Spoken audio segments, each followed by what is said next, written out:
Hello my gingers and chilies, welcome back to my channel Chemistry Ka Bachchan. Today we are doing a very famous chapter, that is metallurgy from 10th class ICSE. Okay, and we are going to do the extraction of aluminium, but उससे पहले आपको थोड़ा introduction दे देता हूँ of the chapter. Now what is metallurgy? First of all ये आपके दिमाग में आता है. So remember, extraction of metals from their ores is called metallurgy. So whenever you are extracting an ore from metals when we are talking about, then we have to know the metals are present either in native state, which is called free state, or they may be present in combined state.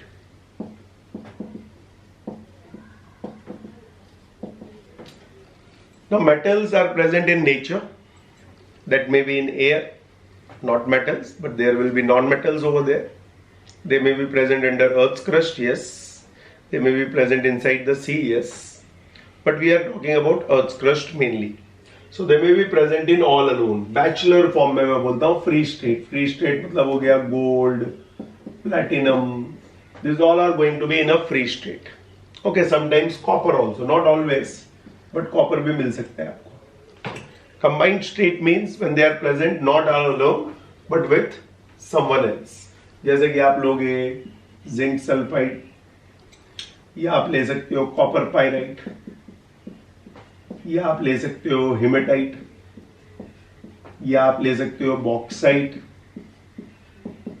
ये सब famous नाम है which are present in the combined state. See here they are not present alone. Zinc is present with sulphur, copper is present with iron and sulphur, iron is present with oxygen. तो इसको बोलते हैं combined state. So that is another thing you have to know in introduction. Third thing we have to know that what do you mean by gangue. Now when we extract the metal from the earth's crust, then there are some earthly impurities, which we call it earthy impurities, present under earth's crust. ठीक है, those earthy impurities can be silica, जिसको sand भी बोलते हैं. It can be iron in case of aluminium. It can be tin also in case of this. It can be a mud. All these are called mainly the gangue or the mainly the earthy impurities. ठीक है, तो इसको बोलते हैं हम लोग gangue. So these are the first three things everyone has to know before we go for metallurgy. और भी देखते हैं चौथा क्या होता है. चौथे को बोलते हैं ores and minerals.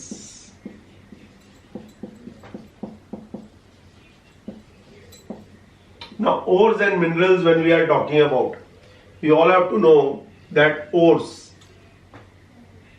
are going to be the minerals only.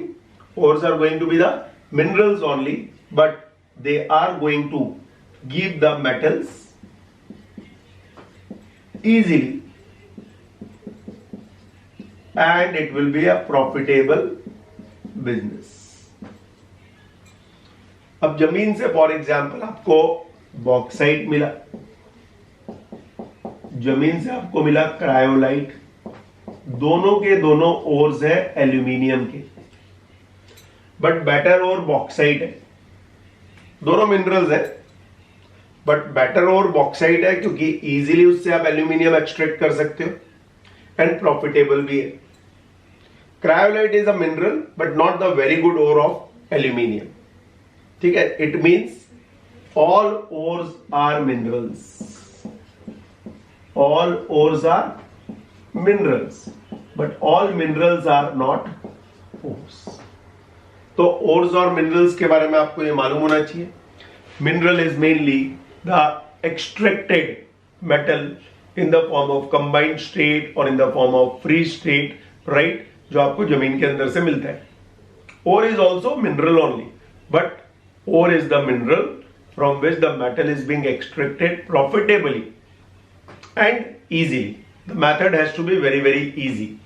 So layman can also do it in the industry very easily. तो ये आपका पहला पार्ट कंप्लीट होता है. I hope all the 4 parts are clear to everyone. Method आपको धीरे धीरे depth में भी समझाता हूं मैं. तो let's go to the second part. Second part we talk about flow sheet of metallurgy. Flow sheet of metallurgy, right? Now this year we know due to COVID most of the chapter is being deleted from the portion, but तो भी आपको एक flow sheet बता देता हूँ तो जो आगे जाके साइंस लेगा it will help you a lot. So first thing, flow sheet of metallurgy में you take the ore, और ore को सबसे पहले हम लोग क्रश करते हैं, राइट? और जिस इंस्ट्रूमेंट से करते हैं उसको बोलते हैं जॉ क्रशर. तो हियर यू गेट पाउडर्ड, और इसको केमिस्ट्री में बोलते हैं pulverised ore. What is pulverised? Powdered ore. Once you convert it into powdered ore, उसके बाद आप उसको कन्वर्ट करते हो कॉन्सेंट्रेटेड ओर में. What is concentrated ore? Where you are going to remove all the gangue particles. What is to remove gangue. So पहला method है froth flotation, जो अब आपके पोर्शन में 10th में है नहीं, but then also we are going to do little bit, नाम के लिए, not in depth. No, froth flotation is for sulphide ores, याद रखना. तो if you want to remove the gangue particles, then normally froth flotation is used to remove the gangue particles from sulphide ores, जैसे ZNS हुआ. दूसरा method आप use कर सकते हो electromagnetic separation. It is for those ores which are magnetic in nature, which are magnetic in nature. Example iron ores, hematite जो बताया था मैंने ना. तीसरा मेथड आप यूज कर सकते हो gravity separation. This is mainly for oxide ores, जहां पे with the help of water you are going to separate the heavy ore particles from its gangue particles light. And चौथा मेथड जो आपके पोर्शन में है, that is called chemical separation. ठीक है, जिसको आगे जाके आप पढ़ोगे, that it is also known as leaching. But वो 10th में नहीं है leaching word, but I am giving you. Chemical separation. Chemical separation is what? To remove the gang particles by dissolving the ore in a suitable solvent. मतलब एक suitable solvent में डुबोगे तो ore is soluble in that solvent, but gang particles are not soluble. So that is the method. So ये 4 methods से में से एक method use करते हैं to get the concentrated ore. Concentrated ore के बाद आपको मिलना चाहिए oxide ore. ऑक्साइड ओर को बनाने के लिए या तो आप मेथड यूज करते हो roasting, that means heating in excess of air. ज्यादा डेप्थ में इसलिए नहीं बता रहा हूं, पोर्शन में नहीं है, जब होएगा बाद में वो वीडियो बनेगा. And of course the second method when you are heating the concentrated ore in limited supply of air. Once you get the oxide ore, उसके बाद आपके दिमाग में आता है कि आप क्या करोगे. अभी तक आपको मेटल तो मिला नहीं, अभी तो मेटल ऑक्साइड ही मिल रहा है. We want 99.999% pure. ठीक है, तो ऑक्साइड ओर के बाद आप करोगे reduction and you are going to get the crude metal, या मैं बोल सकता हूं यहां पे मुझे मिलेगा reduced metal. Now reduced metal when we are talking about, it will be somewhere 92 to around, you can say even 99% pure भी हो सकता है, राइट? सो ऑक्साइड ओर को अगर आपको क्रूड मेटल में करना है, then you use the method called reduction, and that reduction is of 3 types. ठीक है, पहले रिडक्शन को बोलते हैं आप पायरो रिडक्शन, जो आपके पोर्शन में नहीं है, that is with the help of high temperature.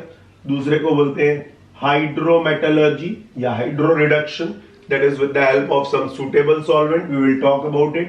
And third we are going to do is electrolytic reduction, जो हमारे पोर्शन में है. यही तो देखेंगे क्या होता है, अभी नहीं, अभी खाली फ्लो शीट दे रहा हूं. और क्रूड मेटल से आप उसको बनाते हो 99.999% प्योर मेटल। ठीक है, सो क्रूड मेटल से आपने प्योर मेटल बनाया बाय 99.999% प्योर मेटल, इसको हम लोग बोलते हैं इलेक्ट्रोलिटिक रिफाइनिंग। ऐसे तो बहुत सारे मेथड्स हैं, 8 मेथड्स हैं, बट मैं खाली एक ही लिख रहा हूं, which is also not in your portion, but you should know, क्योंकि एल्यूमिनियम में ये मेथड यूज होता है। So I hope the first part is clear to everyone and that is called the flow sheet of metallurgy. ध्यान से देखो, this is going to help you in 11th and 12th also if you take science, and over here of course so many fill in the blanks are going to be filled up. यहाँ पे तो बहुत सारे हैं, but at present this is more than enough. So take the screenshot and then we'll go ahead. ठीक है, शायद यहाँ का आपको नहीं दिख रहा है, यहाँ पे इसको लिख देते हैं इधर।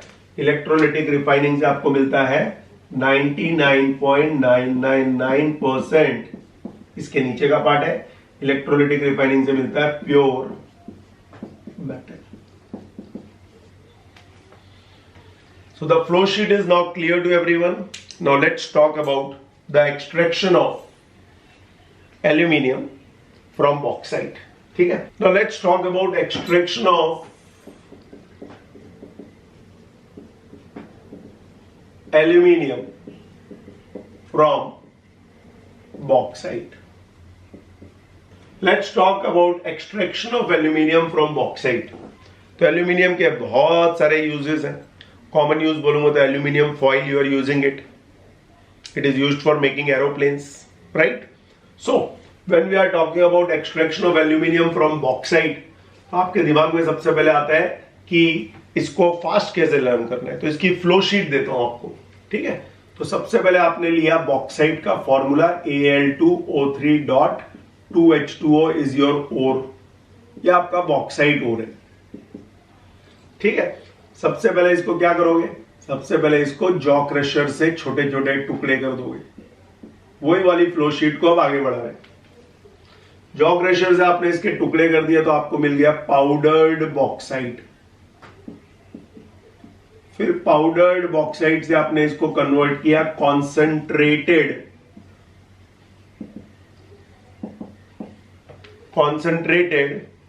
बॉक्साइट। कैसे बनेगा सोचो। So there is one method called chemical method, देखो, एंड वो केमिकल मेथड हम लोग पढ़ेंगे in depth, which is called Bayer's process. तो बेयर्स प्रोसेस में आपको कॉन्सेंट्रेटेड बॉक्साइट मिल जाता है और यहां आपको मिलता है प्योर एल्यूमिना। नाम याद रखना है फ्लो शीट में, तो फास्ट लर्न हो जाएगा। Al2O3 मिल गया। फिर ये ऑलरेडी ऑक्साइड है तो रोस्टिंग करने की जरूरत नहीं है, कैल्सिनेशन करने की जरूरत नहीं है, तो वो स्टेप स्किप कर लो। And after that you are going to get the around 95 to 99% pure aluminium. कौन से मेथड से मिलता है? बताया था मैंने, इलेक्ट्रोलिटिक रिडक्शन। और अगर आपको 99.999% प्योर एल्यूमिनियम चाहिए तो उसको हम लोग बोलते हैं इलेक्ट्रोलिटिक रिफाइनिंग। इस मेथड को बोलते हैं hall and Harold's process,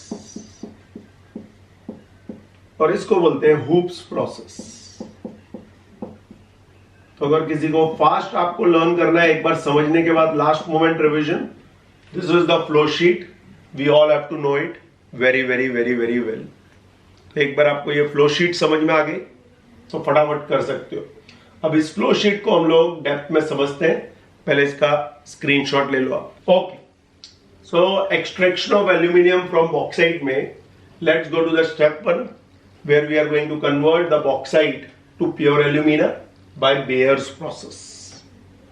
So Bayer's process में you are going to take a suitable solvent, और उस solvent का नाम है NaOH, सोडियम हाइड्रोक्साइड, जिसमें aluminium is going to be soluble but not the gangue particle because this is the concentration. तो इसमें 3 reactions हैं।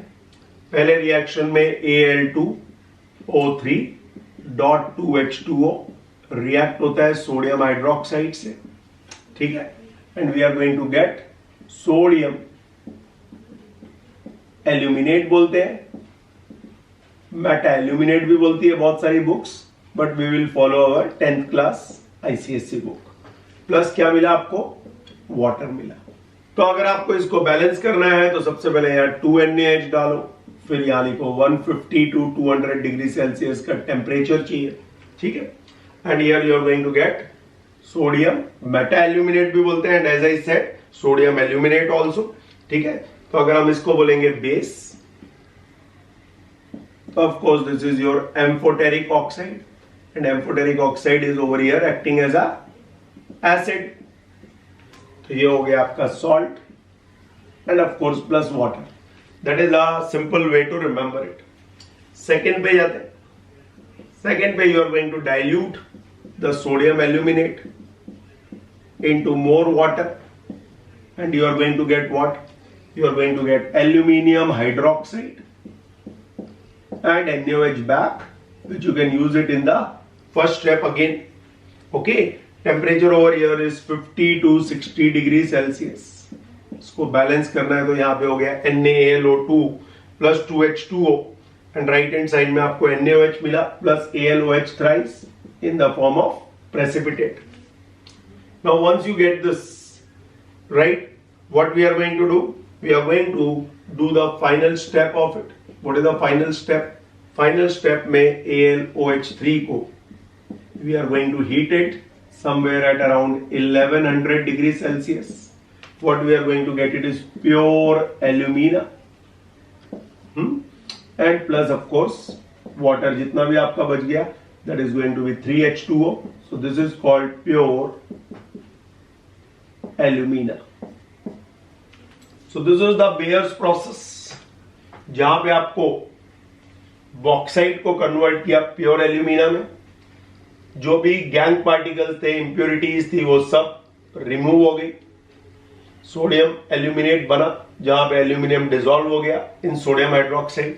सेकेंड स्टेप में और डाइल्यूशन किया तो ये हमारे को प्रेसिपिटेट मिला, इसको हमने फिल्टर कर दिया, so 2 things are separated from each other, and finally इसको हीट किया, so we got the oxide form, which is very important part for reduction, क्योंकि रिडक्शन बिना ऑक्साइड बने नहीं हो सकती है। So that is the first thing which we all have to know it over here, ठीक है। अब जाते हैं इसके स्टेप 2 में। स्टेप 2 में we are going to do what? Electrolytic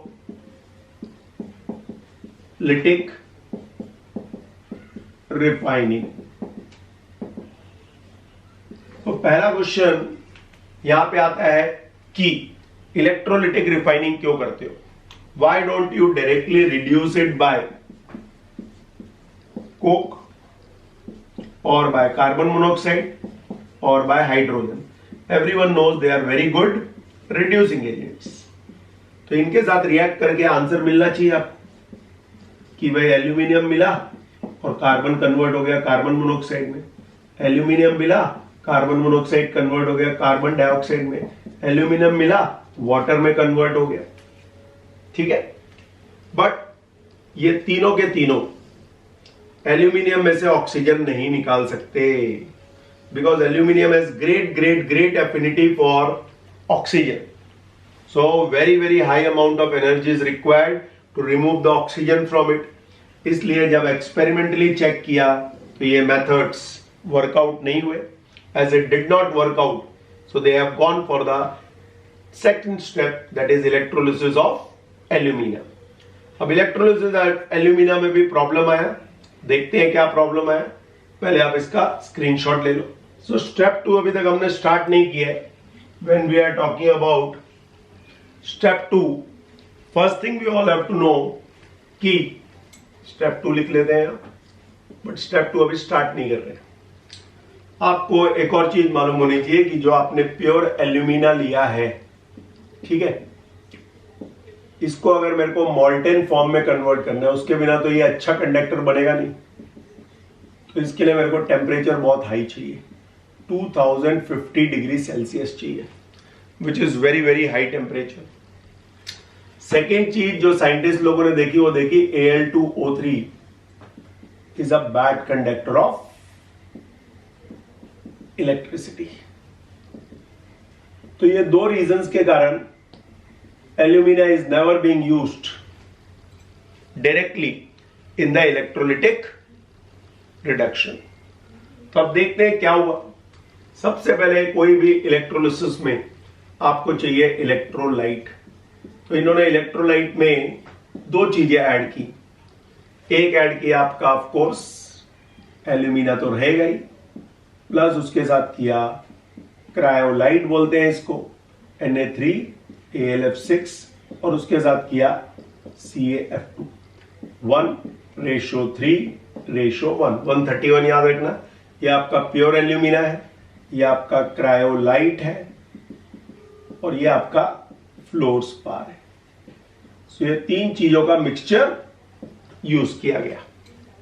ठीक है, क्यों यूज किया उसके इंपॉर्टेंट रीजंस है। क्रायोलाइट को इसलिए यूज किया क्योंकि ये जो आपका मिक्सचर का प्योर एल्यूमिना का टेम्परेचर था, वो ये टेम्परेचर को लेके आ गया 2050 डिग्री से 950 डिग्री सेल्सियस। इसका मतलब सीधा इसका मेल्टिंग टेम्परेचर बहुत कम कर दिया, मतलब इंडस्ट्री का बहुत सारा पैसा बचाया। क्योंकि एल्यूमिनियम एक टाइम में बहुत एक्सपेंसिव मेटल हुआ करता था, like gold and platinum. But जब इसका ये मेथड आ गया, द एक्सपेंसिवनेस और the rate has been reduced drastically. तो ये 950 डिग्री सेल्सियस के टेम्परेचर पे लेके आता है एंड इस पूरे सॉल्यूशन को एक अच्छा कंडक्टिविटी देता है। So make it a very good conductor of electricity also. Calcium fluoride के दो इंपॉर्टेंट फंक्शंस है। एक तो ये एक अच्छा सॉल्वेंट के जैसे एक्ट करता है सॉल्यूशन के लिए, and also it increases the conductivity like cryolite. तो ये बहुत इंपॉर्टेंट क्वेश्चन है, मालूम होना चाहिए आपको बोर्ड्स के लिए। So that is the electrolyte you are using. उसके बाद आता है आपके दिमाग में सर इलेक्ट्रोड्स कौन से यूज होते हैं।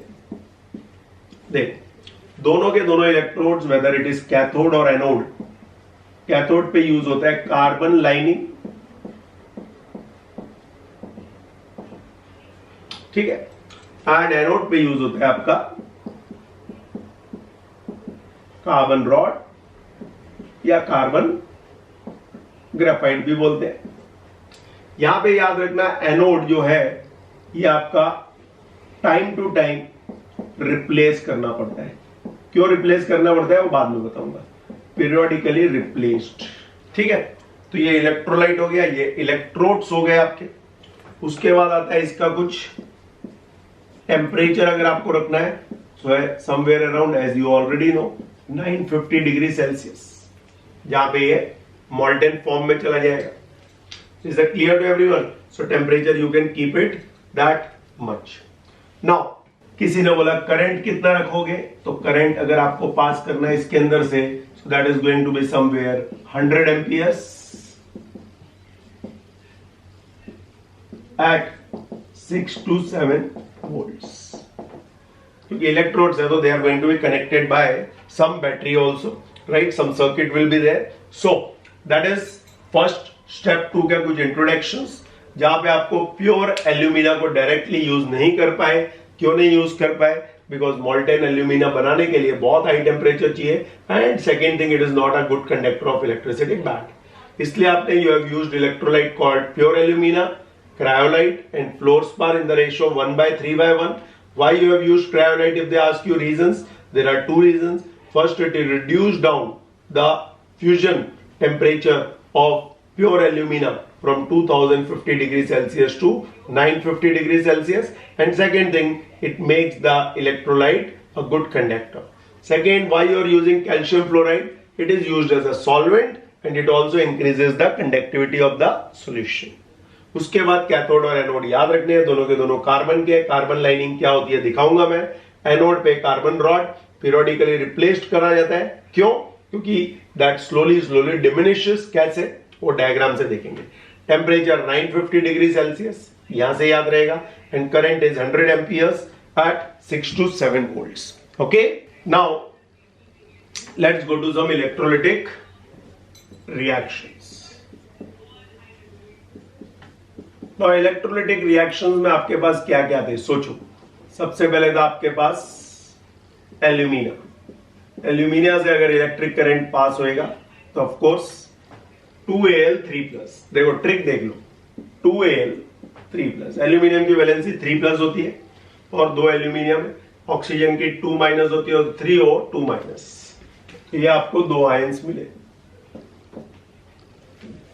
उसके बाद Na3AlF6 को देखो, जो सेकेंड इलेक्ट्रोलाइट, यहां से इलेक्ट्रिसिटी पास होएगी तो Na+ 3Na+ कर दो। एल्यूमिनियम अकेला है तो Al3+। अगर आप ध्यान से देखोगे तो 3+ और 3+ 6+ हो गए, तो ये हो गया 6F-। तो आयंस न्यूट्रलाइज हो जाते हैं। That is a trick to remember it. और तीसरा आपके पास था कैल्शियम फ्लोराइड। तो कैल्शियम यहाँ पे अकेला ही दिख रहा है, बट उसकी वैलेंसी सबको मालूम है 2+ है। फ्लोरीन इज माइनस और नीचे 2 लिखा है। 2+ एंड 2- आर बैलेंस्ड। अब आपके दिमाग में क्वेश्चन आता है, सर कैथोड पे कौन जाएगा? तो कैथोड पे ऑफ कोर्स वो जाएगा जो मेटल एक्टिविटी सीरीज में नीचे होता है। कौन नीचे होता है भाई? एल्यूमिनियम नीचे होता है।